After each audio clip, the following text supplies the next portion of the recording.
Bill Grand, welcome to Listing with Leaders. You are the founder and CEO of a company called NutriFusion, which can be found at NutriFusion.com. Welcome to the show. Thank you. Tell me a little bit about your backstory. How far back? As far back as his stories always begin somewhere, so wherever it's appropriate. I'm leaving it to you. I've had quite a varied career. I've done lots of things. Focus on innovation, product development, which actually led me into NutriFusion. There was a group of potential people who were looking to invest in a business out of South Carolina. And I somehow got involved in it, got really quite fascinated. As it ended up, the technology would not work. And just by fluke, I had a very brilliant scientist that kept telling me I can make this work. And we finally got to a point where everybody was off on their own. And went back to him and said, okay, let's see what you can do. And he was actually able to produce perfect samples in 6 weeks. Wow. So yeah, it was very unusual. And that gave us the ability to decide if we had a business model or not. And we incorporated in 2008, just as the world was falling off a cliff with the car companies and the mortgage companies and so on. Yeah, we ended up with an interesting story, but nobody that would talk to us, especially people in banks and so on, given the problems. So we self-funded the startup of the company, which got a little lean a few times, but after about maybe as much as 2 years, the company got traction and immediately became profitable. So what exactly does NutriFusion do? We have a unique technology that allows us to take fresh fruits and vegetables, and we can stabilize the nutrients. So we process fruits and vegetables separately. We dehydrate them, and we have what, for lack of a better term, like McDonald's, we have a magic sauce that makes everything come together properly. And from that technology, we are able to produce multiple formulas and recipes for food processing companies, for pet food companies, for beverage companies, and then also nutraceutical companies. The technology is all essentially the same. Most of the formulation similar, and we have a small group of stock items that sell extremely well, and then we also do custom blends. Sorry. I was going to say, so your customers are primarily in the food business. And is this like a nutrient additive that they will add to their products? In a very simplified form, yes. The problem with nutrition now that's being offered is it's all based upon synthetic vitamins. Synthetic vitamins, without going into too much technical reasoning, do not work. The chemical structure is different than the chemical structure of plant-based nutrition. Our product, which is unique to the world, is actually plant-based nutrition, and the chemical structure is one that your body knows how to absorb the nutrition. Despite all the talk that you'd hear, especially in the nutraceutical side, and the claims they make, we can actually deliver what they say they're doing. And so what kinds of products would be using the NutriFusion formulations? You hit on one that's very interesting is food. We do a wide range of food products. It can be anything from snack foods to pasta to chocolate. And the list it just keeps going on and on. As long as we have the ability to put it in a food product or put a coating on top of it, our product can be used. I'm curious, if I were to pick up a consumer product that was using a NutriFusion formulation, would I see NutriFusion on the ingredients list? No, you wouldn't. With our product, by law, you have to list out the the nutrients that are in the product, but that doesn't identify us.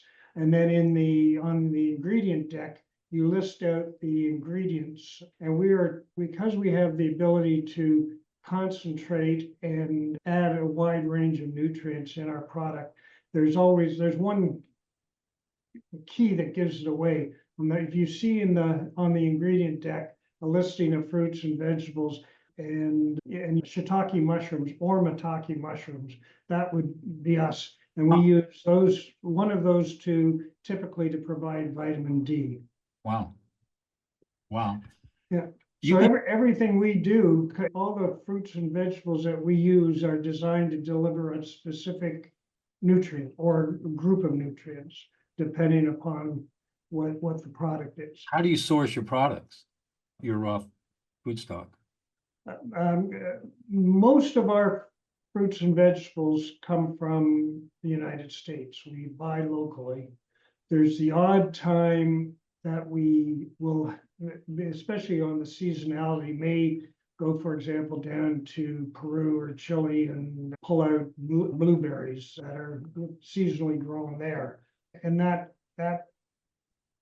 is, as much as we can, we prefer to stay with American grown produce. And then there's a few botanicals that aren't available easily. So we get one from Europe. And other than that, it's all US grown. Are you procuring through brokers, or do you have direct to farm relationships? Both.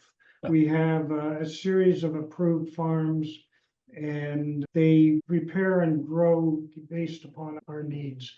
And when in the ground, it's based upon quality of the dirt. It's based upon the amount of water, the amount of sunshine, whether you're in a valley or on a hill. There's so many variables that are involved.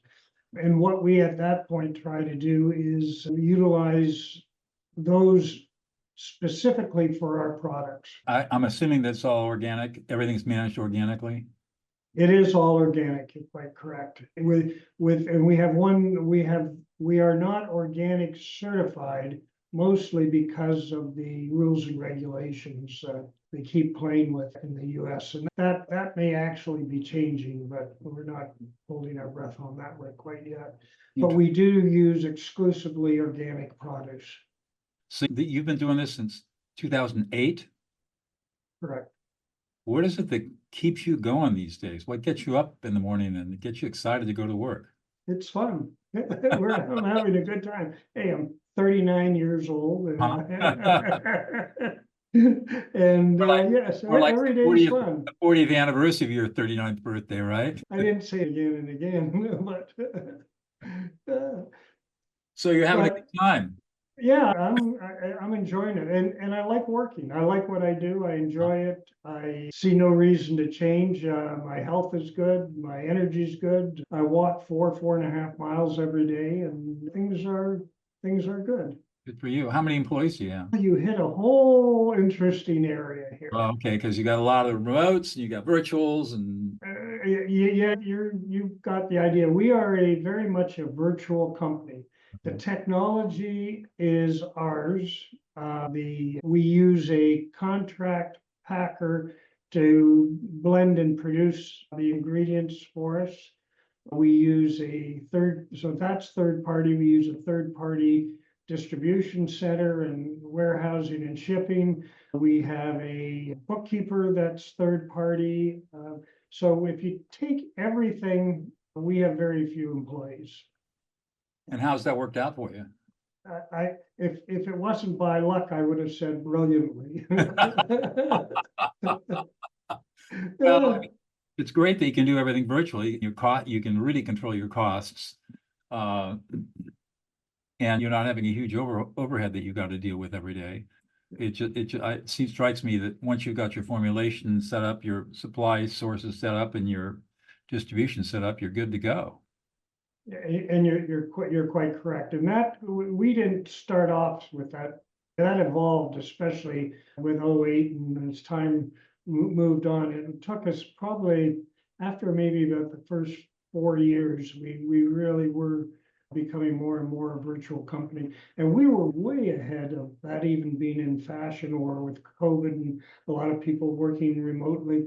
So we have salespeople, and they're all excellent. They're all self-starters, and they all work out of their home. We have one in Pennsylvania, one in Illinois, for example, and it works extremely well. That's why I said I like to say I was brilliant putting this together, but it actually was one of the things that evolved.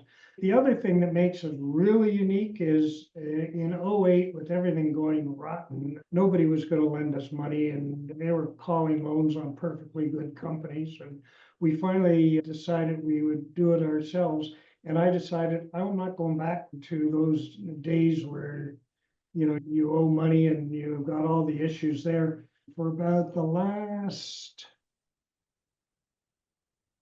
10, 12 years, we have no bank line, we have no operating line, and everything we do is on a cash basis. Wow. So you're able to manage your cash flow through the ups and downs of the seasons. Correct. Good for you. Yeah.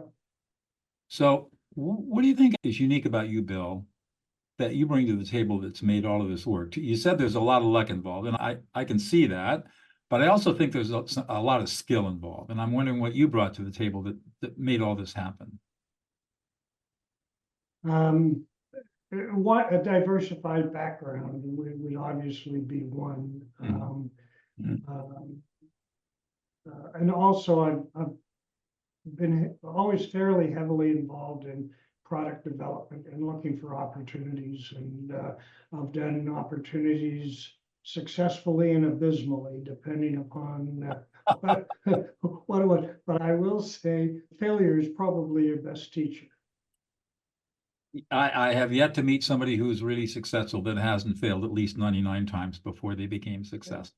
Yeah. I think the big distinction between successful people and people who aren't so successful is persistence and discipline and patience. Or stubbornness. There's another word too. Okay. I'll put that in the bucket. Sometimes my wife and I, we work together in this business, but my wife and I in '09, early 2010, we'd go for long walks, and it would be, okay, what's the bank position today? Where are we at? What's happening? And we never walked away from it, but there was days where things were getting thin, and we were going, oh, let's go for another 3 months and see how we do. And then all of a sudden, it literally overnight changed. So where do you see the future? What do you see in the future for you as you get younger, the company? Just carrying on, the company does very well, and part of it is because of being a virtual company. Part of it is because we manage it and our cash very carefully. We're in a comfortable position right now. Never want to make too positive a statement, because that's when you get your knees taken out. Right. You have succession planning in place, or exit strategy? At 39, I still got quite a ways to go. Actually, it's something that we do work on. Yeah. And we're somewhere muddling along the way now. And that's quite a trip on its own, right? When you start to plan and you start bringing in all the experts, and you really do need the experts. The one takeaway, what I would say is, if you're getting into that route, you need diversified, strong help to get you through all that. Absolutely. And it's important to do it. I can't tell you how many conflicts, family business conflicts, I've mediated, or I've been called in to help make peace because of poor succession planning.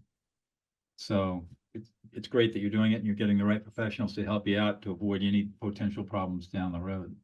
We've got a few minutes left. I'm curious about how important listening has been in your career, learning how to listen. And I'll ask that first, and then I got another question. I would say I'm a fair listener. I wouldn't say anywhere near as strong as your background and skills in it. That may be why I've made a few mistakes along the way, because I didn't listen as well as I should have. But the other thing, as you get more seasoned or older, you get better at. You mean by the time you get 39 years old, you learn a little bit? I'm a very mature 39. Yeah, it is. It's a skill that nobody teaches you, except for me. Because that's what I do. I teach people how to listen. But it is foundational, and yet it's completely ignored in our educational system. They just assume that because we can hear noise coming in, somehow we know how to make sense of it and know how to sort out what's important from what's not important. You're absolutely right, too. And it's not, and unfortunately, that is a skill that is in short supply these days. So I'm sure you've run across people who are not such great listeners. How do you manage bad listeners? Boy, I have been known to tell them to quiet down. I had just a few weeks ago, a woman that I was actually interviewing, and she never stopped talking, Wow. so it didn't go well. No. I help a lot of sales organizations learn how to listen in sales. And what I tell all of my students is never use I, never use me, never talk about yourself. Completely agree. The sales process is all about this. It's not a sales conversation either. It's a buyer's conversation. And when I talk to people, I never say I did this or I did that. It's Right. we. And we're part of a team, and to exclude them is not right. Right. Politicians are famous for that. They always say, I did this and I did that. And they did it all by themselves, and they got a huge organization behind them that we did it. And they always take credit for the bills they voted against. There you go. I like. You got to just shake your head sometimes. Oh, we could get into a whole new topic that you could do another blog on, just on that. What's interesting is actually have a talk I give on how to have a calm conversation with a politically polarized. I think I've even got a YouTube video on it, on how do you have a conversation with somebody whose political views are just against every value you hold, and how do you do it without having it turn into a World War III? And it's actually quite easy, but the secret is being able to listen. I've gone through that a few times, and you're right, it's very polarizing. And if they don't like what I say, I get the cold shoulder for a while. The secret is to ask some very open-ended questions and have a learning mindset. And what I've discovered is that when you approach it in the way that I teach it, you find out that there are far fewer differences between you and this other person than you ever thought, and actually have a lot more in common than you can possibly imagine. But you can't discover those shared values unless you're willing to listen. And that's the secret. One more question, I'll let you go, Bill. What's one thing about yourself that we would never know about unless you revealed it to us? My wife would tell you I'm stubborn, and I'd agree with that. I don't give up. You don't give up. Even in the face of, even when you're wrong, you don't give up. Now, if I'm wrong, I can actually admit that. Okay, that's good. But maybe not as quick as I could, but I will come back and There you go. make sure that in fact, I had to do that earlier this week. And tell them that was completely my issue, not anybody else's. Right. But stubbornness can be good and bad. Yes, stubbornness and moderation is a good thing. Yes. Like moderation. Moderation is a good thing. Yeah. The other phrase that I like is, the harder I work, the luckier I am. That's true, because the hard work opens up opportunities that just seem to appear out of nowhere. And if you have the insight to take advantage of those opportunities, then people will say that's luck. But it's really preparation meeting opportunity. Yes, and it's actually quite true, and that was well stated, so thank you. You're welcome. It's been a great conversation, Bill. I've really enjoyed talking with you, and I know my audience will love you too. Thank you. My pleasure. Nice talking to you too. Absolutely.